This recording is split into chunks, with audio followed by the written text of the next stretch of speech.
Qu'est-ce qu'il nous reste à faire? Maintenant, on va prime ici, là. On reprend tout ça, B prime. Ici, C et C prime. D ici et D prime. Là. Dernière chose, c'est de fermer le circuit.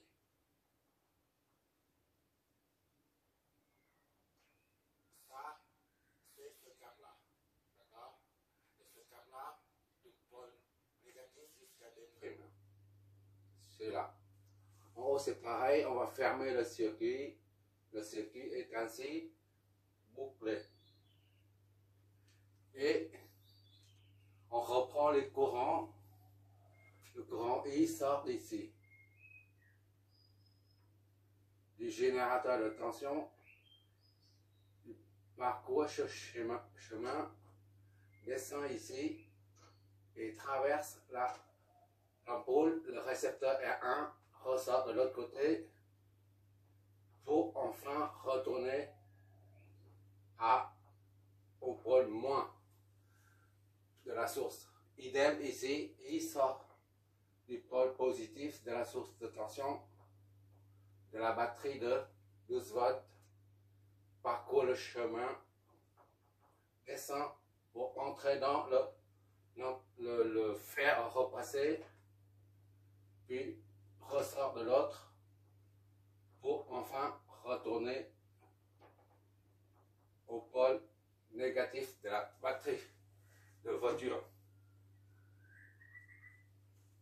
Qu'est-ce qu'il y a à rapporter d'ici à là? Il reste la différence de potentiel aux bornes de chaque élément récepteur. D'accord? V, A', B'. C'est pas compliqué tout ça. V, A', B'. Idem, ici, V, C', D'. Aux bornes de C' et D'. D'accord?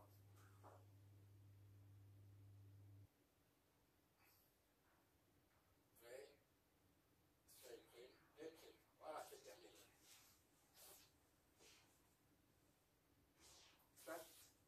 Ça, c'est dans la réalité, dans la réalisation. Et ça, on voit ça dans le schéma électrique. Pour un technicien de chantier ou un électronicien, il ne verra que ça. Et pour les concepteurs, c'est pareil. Nous sommes, toi et moi, on fait la conception en fait. Celui qui connaît la conception, il maîtrise totalement la maintenance, le dépannage. Il faut apprendre à concevoir et à partir de la conception, si on en déduit le dépannage, la maintenance. Comme en haut, on a pour les différences d'altitude, on a une conclusion. Maintenant, on va apporter une conclusion pour ça. En regardant, en observant le sens des flèches de courant et de tension. D'accord? Conclusion apportée. Voilà, j'écris mieux maintenant.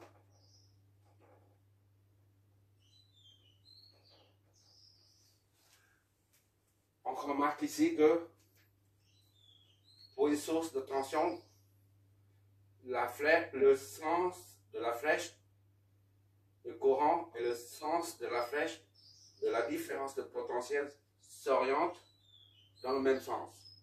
En d'autres termes, la flèche de courant, la petite flèche là, et la flèche de différence de potentiel s'orientent dans le même sens. Idem ici, c'est une source de tension. Ou une source de courant, c'est la même chose. La flèche de courant, la petite flèche là, et la flèche de différence de potentiel s'orientent dans le même sens. Tandis que, par contre, pour un récepteur, R1 ou R2, les deux flèches s'opposent. D'accord? Ici, c'est pareil. Les deux flèches s'opposent. La conclusion, c'est que pour une source de courant ou de tension, les deux flèches, la flèche de courant et la flèche de tension, s'orientent dans le même sens. Et pour un récepteur, la flèche de courant et la flèche de tension s'opposent. Voilà, comme conclusion. Et cette conclusion, on l'a baptisée, on la baptise, on va nommer comment? La convention.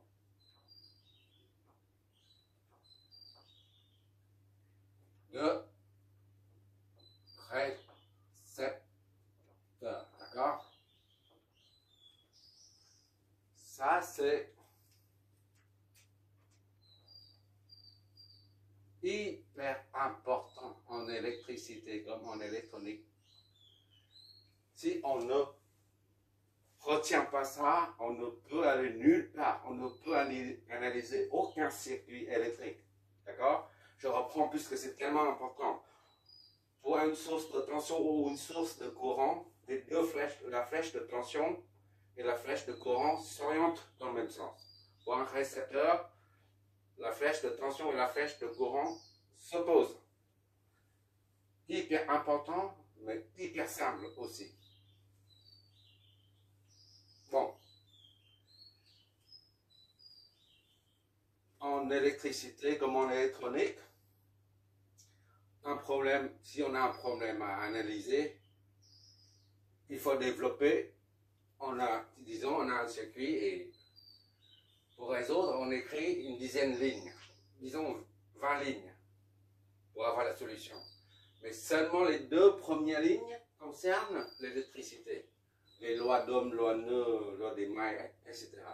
Tout le reste, que des maths. Il n'y a que des maths, il n'y a rien d'autre. Et ce sont des maths élémentaires. Pourquoi je dis ça? Parce qu'on va regarder, je regarde bien ici, cette flèche-là représente un vecteur. D'accord? Un vecteur, il y a un point de départ, un point d'arrivée. Et la longueur du vecteur représente le module, son module. En l'occurrence, c'est 1,5 volts. D'accord? Ici, idem. C'est un vecteur. Son point de départ, son point d'arrivée. La pointe de la flèche s'oriente vers le point d'arrivée. Et là, la longueur de la flèche est représentée par son module. Son module peut être en volts ou en ampères. Bon, ça c'est un petit rappel mathématique parce qu'on va utiliser l'addition des vecteurs.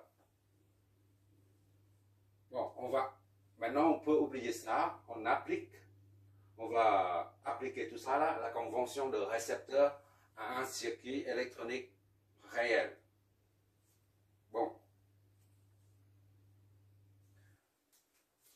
Ici, supposons qu'on a ça c'est une source de tension. On a une source de tension ici. D'accord. Qui fait combien? J'ai dit ça. 30 volts. Une source de tension V1 de 30 volts. 30 volts. D'accord? Et comme il s'agit d'une source de tension, on met un plus et un moins. Tout simplement.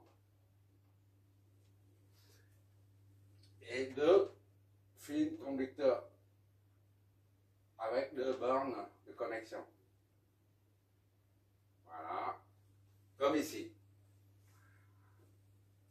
Supposons qu'on a une autre source de tension.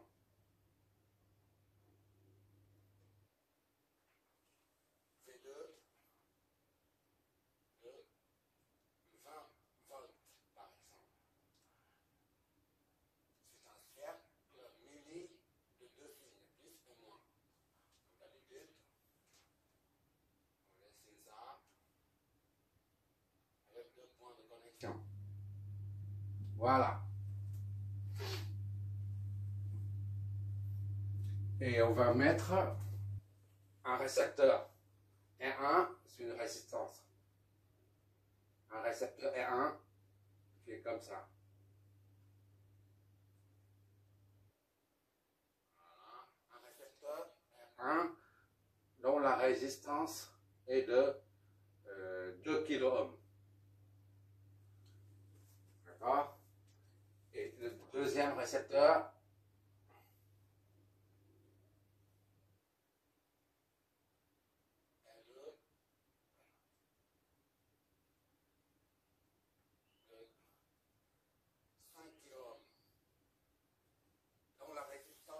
et 5 kΩ.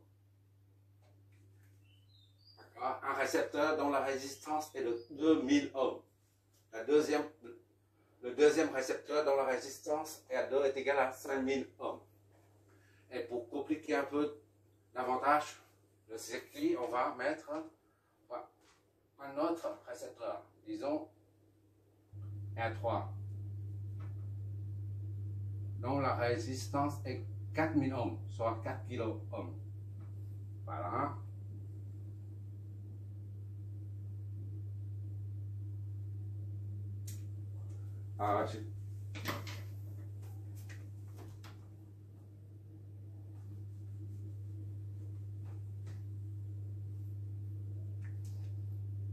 Je vais enlever ça parce qu'on n'a plus besoin.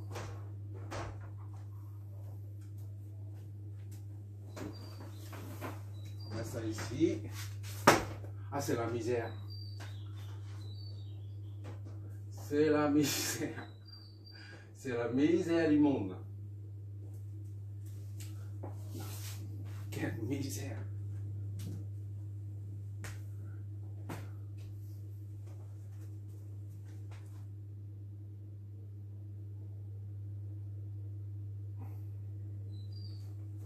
Voilà.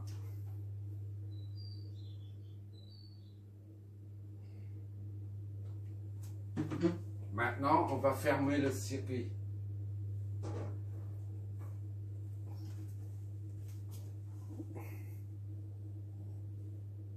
Ok, c'est bon.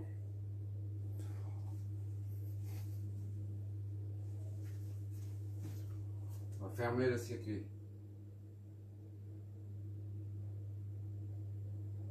Voilà.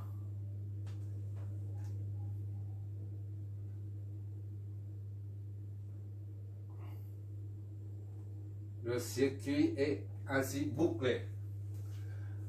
Maintenant, il s'agit de trouver les courants, les tensions aux bornes de chaque élément du circuit. D'accord? Le sens des courants et le sens de la différence de potentiel. Alors, comment faire? Pour analyser ce circuit, on passe par 3 ou 4, 3 étapes et demie, disons. 3 étapes. La première, c'est préparer le circuit à l'analyse.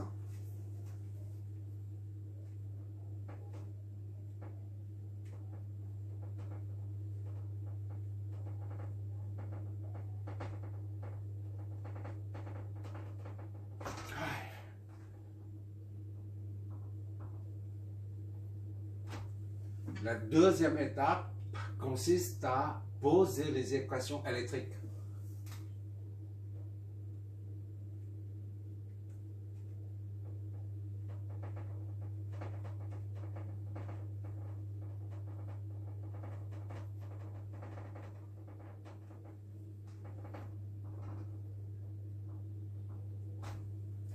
La troisième étape, c'est de combiner toutes les équations électriques pour les résoudre.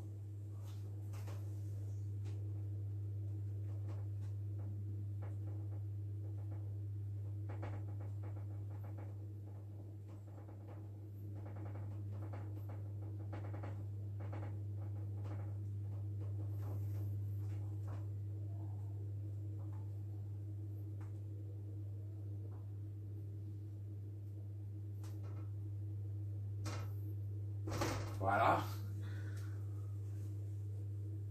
Et la quatrième étape, elle est facultative. Mais je la fais à chaque fois. Il s'agit de simuler le circuit via un logiciel que tout le monde connaît, Spice. D'accord?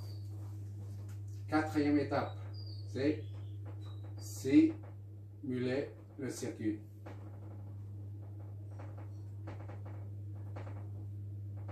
Via le logiciel. Il y a un truc là. Spice.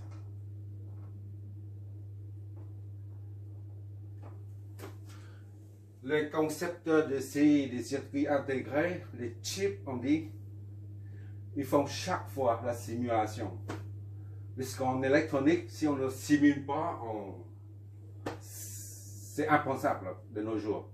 Donc, simuler le circuit, c'est pour quoi faire? Pour comparer le résultat qu'on a calculé, qu'on a trouvé, à ceux donnés par les simulateurs. D'accord? Moi, je simule tout le temps.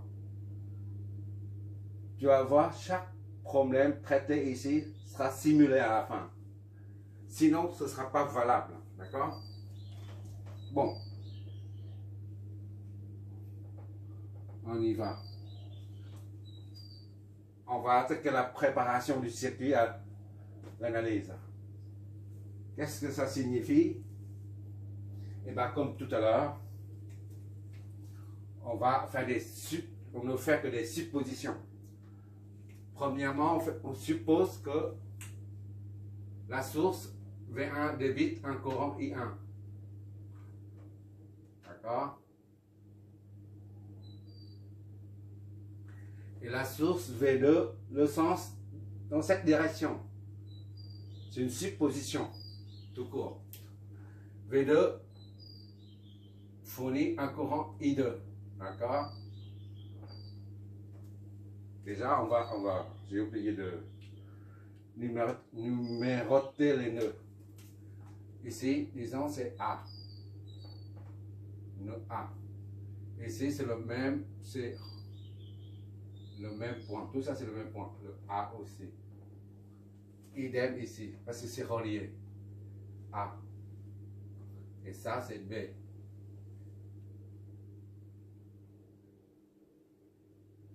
Ici, c'est C. Et ici, c'est O. D'accord? On verra plus tard pourquoi on appelle ça O. Pour l'instant, on s'en fiche un peu. Bon. Les deux courants circulent dans chaque branche, arrivent jusqu'à là. Et les deux s'additionnent pour donner naissance à un troisième courant. C'est I. D'accord? Au lieu de, on peut mettre I3, hein, mais I représente la somme des deux. Le courant I descend ici, traverse la résistance R3, le récepteur R3, si tu préfères. Ressort de ce côté. I. Puis, il va vers là. Je répète, on est en train de préparer le circuit pour l'analyser. Une fois le courant I arrive au nœud, il est obligé de se scinder en deux. Un vers le haut et un dans cette direction. D'accord? Et puisqu'il y a une seule branche, ici il y a trois branches. Une, 2 et 3. C'est la raison pour laquelle on a trois courants différents. I1, I2, I et I. Ce sont des courants différents. Tandis qu'ici, on n'a qu'une seule branche, un seul conducteur, un seul fil en cuivre. Voilà. Donc, le courant ici, là, qui circule dans cette branche est le même que celui-là.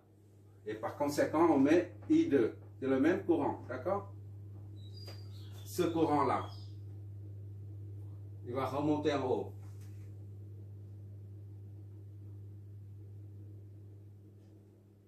Donc, il va remonter en haut. Et comme il y a une seule branche, ce courant est le même que celui-là.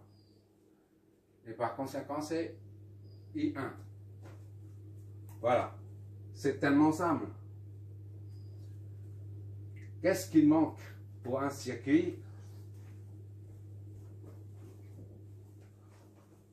Pour un circuit, on a le courant, mais il manque les différences de potentiel, d'accord? On a la source, les sources, on a les récepteurs, on a les courants qui circulent dans les branches. Il manque la différence de potentiel aux bornes de chaque élément. Que ce soit un récepteur ou une source de tension, il faut flécher les tensions.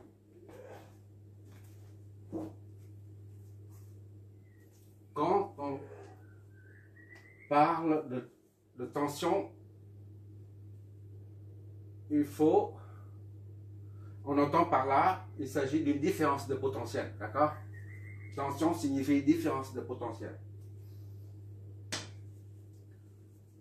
Maintenant, il faut flécher les tensions. Ici, c'est VAB.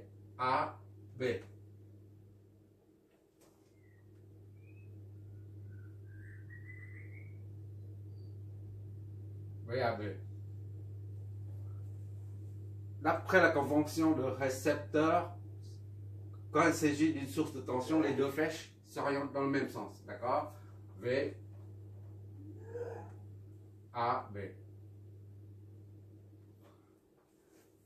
Et ça, c'est une source de tension. La flèche de tension et la flèche de courant s'orientent dans le même sens. V AC. D'accord? AC. Maintenant, il nous reste trois récepteurs. R1, R2, R3 à flécher. Pour un récepteur, d'après la convention de récepteur, on a dit tout à l'heure, les deux flèches, la flèche de tension et la flèche de courant s'opposent. Donc, ici, la flèche de tension, là, V, ici c'est O, O, O.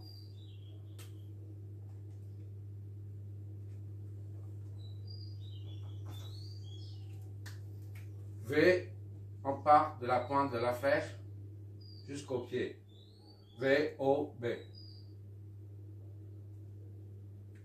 Idem pour ce récepteur.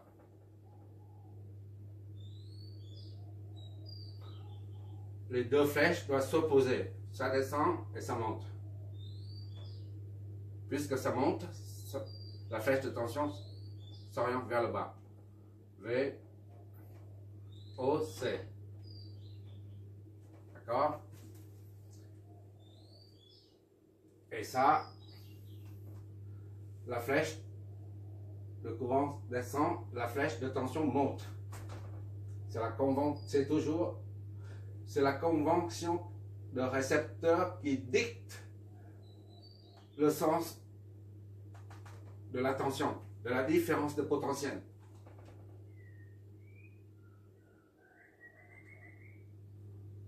V, A, O. D'accord? Ici, c'est différent que là. Bon. Ça.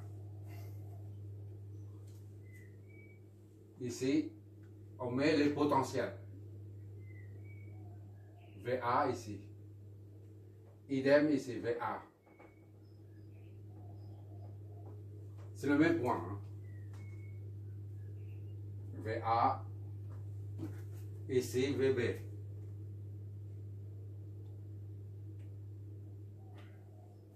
VC.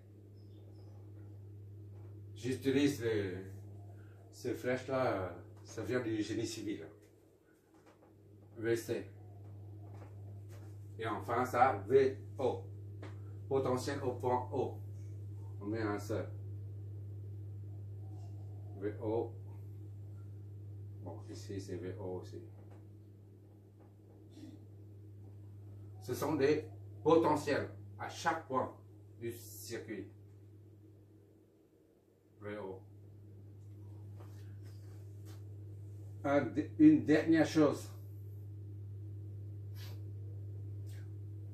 On a, comme on a dit, pour les sources de tension, quand c'est marqué 30 volts ici, Cela signifie au pôle positif, on a 30 volts. Et au pôle négatif, on a 0 volts. D'accord? Ici, c'est la même chose. Pour une source de tension 20 volts, cela signifie qu'au pôle positif, on a 20 volts. Et au pôle négatif, on a 0 volts. Donc ici, c'est le 0 volt de la source de tension. D'accord? C'est le 0 volt absolu. De même qu'ici. 0 volt qui se trouve ici, là, c'est un 0 volt de la source de tension V1. Il s'agit d'un 0 volt absolu. Maintenant, pour résoudre le circuit, il faut un autre 0 volt. 0 volt de l'ensemble de tous les éléments du circuit. C'est-à-dire le 0 volt du circuit. On prend ici le 0 volt du circuit. D'accord? On fixe arbitrairement ce point à 0 volt. D'accord? Donc ici, 0 volt. C'est un 0 volt arbitraire. D'accord? Pourquoi il faut un 0 volt général? Ça, c'est un 0, on a dit 0 volt absolu. 0 volt absolu. Qui a un rapport avec la source de tension en question là. Ici, par contre, c'est un 0 volt relatif. Qu'est-ce que ça signifie? Relatif, puisqu'on a mis ça ici, là, 0 volt. On peut très bien mettre le 0 volt ici, par exemple. Ou là, celui-là, on met ici. Ou là, on met là. D'accord? À 0 volt. On peut mettre 0 volt ici. Si on met le 0 volt ici, là, on fait tous les calculs par rapport à ce niveau 0 volt. D'accord? C'est un 0 volt de référence pour les calculs. Pour les calculs seulement. D'accord? Et là, si le 0 volt se trouve ici, les calculs qu'on va effectuer seront faits par rapport à ce 0 volt. Par contre, si on fixe ce point à 0 volt de référence, tous les calculs seront menés par rapport à ce 0 volt. D'accord? C'est la raison pour laquelle on dit relatif. Bon.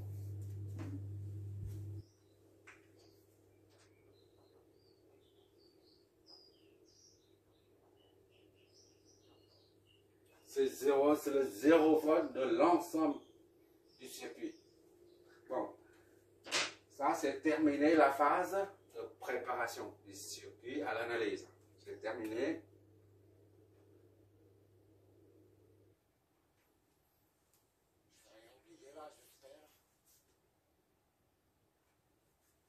Et tension au combat. Ok.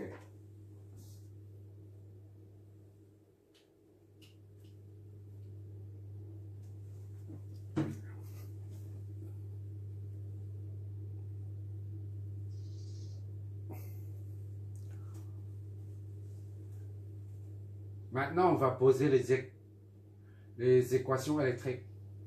Étape 2. Comment on va faire ça? On se sert de la loi d'Ohm. La loi d'Ohm nous dit que la différence de potentiel au bord d'un élément récepteur est égale à la résistance multipliée par le courant qui la traverse. D'accord? Loi d'Ohm.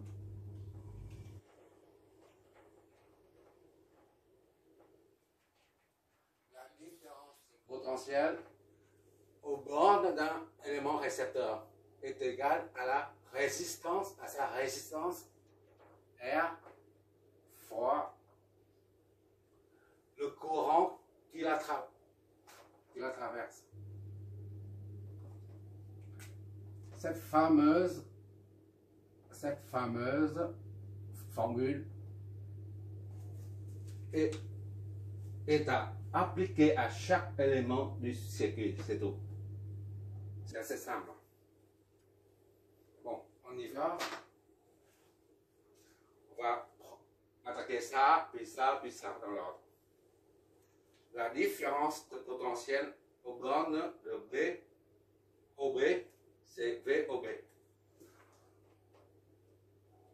VOB est égal à la résistance, c'est-à-dire 1,1, fois le courant qui la traverse, c'est I1. D'accord?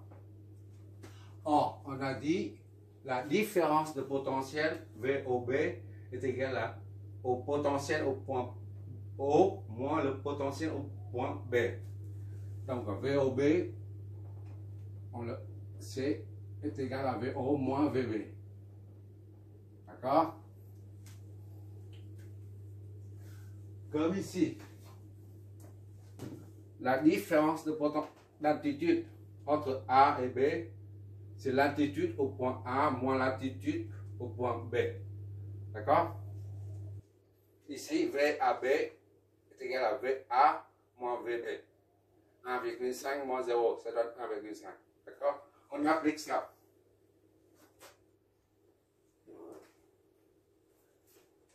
VOB est égal à VO moins VB. Est égal à 1 fois I1. Bon, le temps est limité, on va continuer avec la vidéo après.